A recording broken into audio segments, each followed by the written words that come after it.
Hi, my name is Alicia and welcome to Mess to Masterpiece.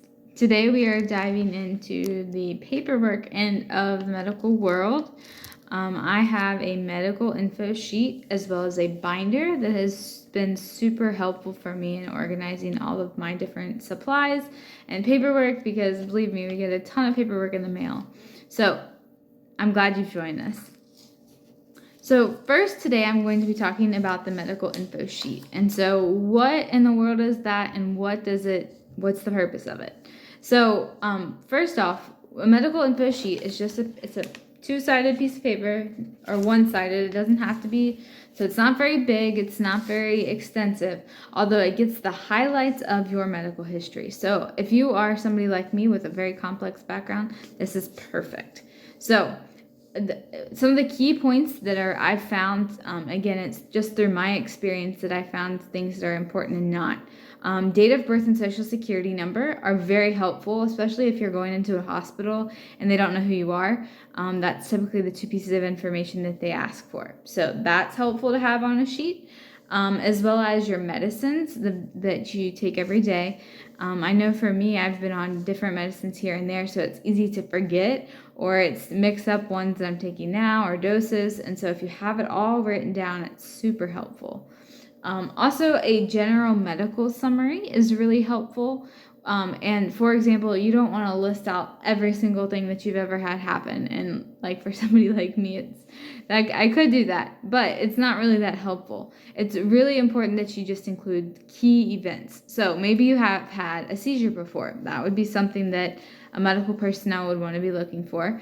I've had blood clots, so that's marked on mine very clearly. So for example, back in December when I had another stroke and I was having a seizure, actually, they were able to look at my sheet and see I had a history of strokes. And so that was able to help navigate them. So that's a huge blessing for sure. Also, your medical team information and emergency contacts, that is good to have because in case they have a question, especially if you're out of your area, they'll be able to know who's your go-to person and they can contact them. So I will be sharing this if you would like to have a template of something like that I use. I would love to share with you. Please feel free to email me. It's contact@aliciascroggins.com, and I would be glad to send that template to you, and so you can fill in your own information, or if you have any questions as well. So again, that's the medical info sheet. That's been super helpful. I keep this I have a backpack that goes with me everywhere that has my emergency medications. It's also on my fridge, and so in case of an emergency, it would be there. And it's also helpful to have people that are your emergency contacts or people that are very vital in making your medical decisions for them to have one too, and so then you have all your bases covered. So hopefully that helps. The medical binder, I'm just going to talk for a brief minute and then I'm going to walk you through the binder. But this was so important for me. And initially I didn't have this. I just had a bunch of stacks of paper everywhere. And so once I finally put this binder together, it was amazing how much easier it is to find things, as well as just it's more coherent. If I want to take it to an appointment, so I have everything all together, I can, or I can just use it as a reference organization tool at home. So it's completely up to you. So let's hop in. I'm going to show you what's in my binder.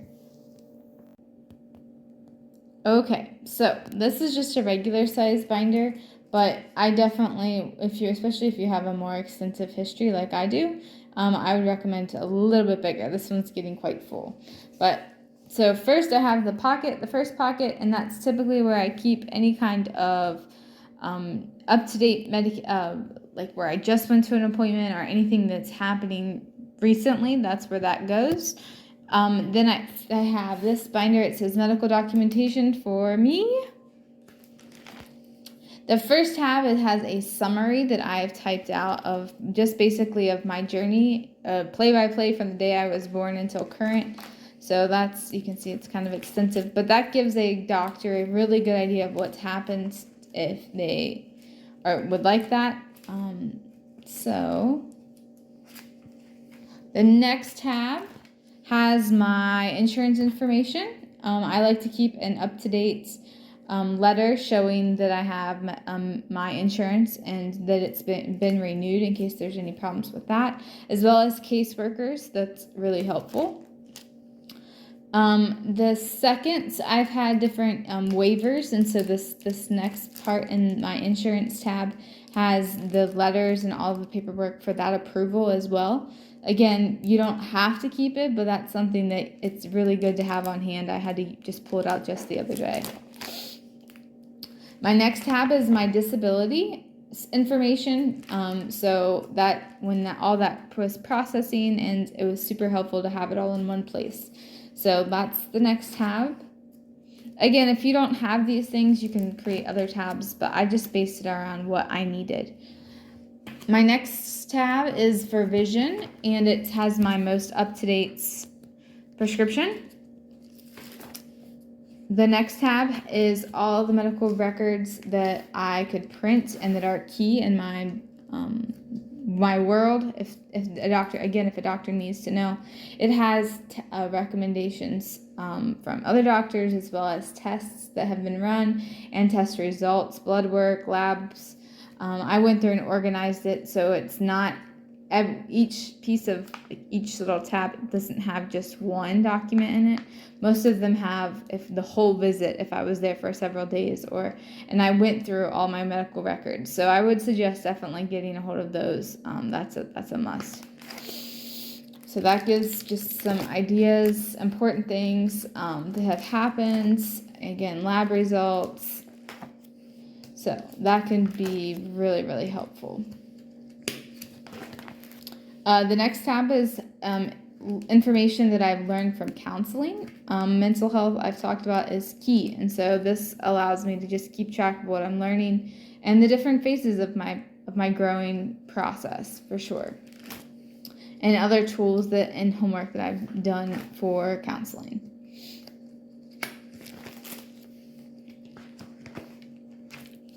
This is information from the nutritionist that I saw. This has been several years ago, but she was so key, and so I kept her contact information and the different documents that she shared with me in case I need it, or if I find somebody else that could be beneficial for. And this last tab is any research articles that are helpful. This is a really nice document if you have mast cell. It's from the Mastocytosis Society. And it gives recommendations on what medicines that are normally helpful or medicines to avoid. So that's been really helpful, especially in a doctor's situation in the hospital. I can pull that out. Also, other different treatments options as I research or my loved ones research, we can put them into here. And so we have just a general idea of things to try, or for doctors love to have articles to be able to recommend especially when you're recommending new treatment options. This last, in the very, very back, I have information from the infusion company when I was on TPN and how to run other pumps in case I ever end up back on a feeding tube or a pump. I'll have that information. And then you can see the very, very back has the rest of my records. So that's just a glimpse into my medical world. I hope that gives you some help. And make sure to look in the comment section below this video, and I'm going to put more and this information kind of listed out. That way then you're not trying to rewatch it 10,000 times. But also, if you have any questions, please feel free to email me. I would love to be able to help guide and direct you as you organize your medical life.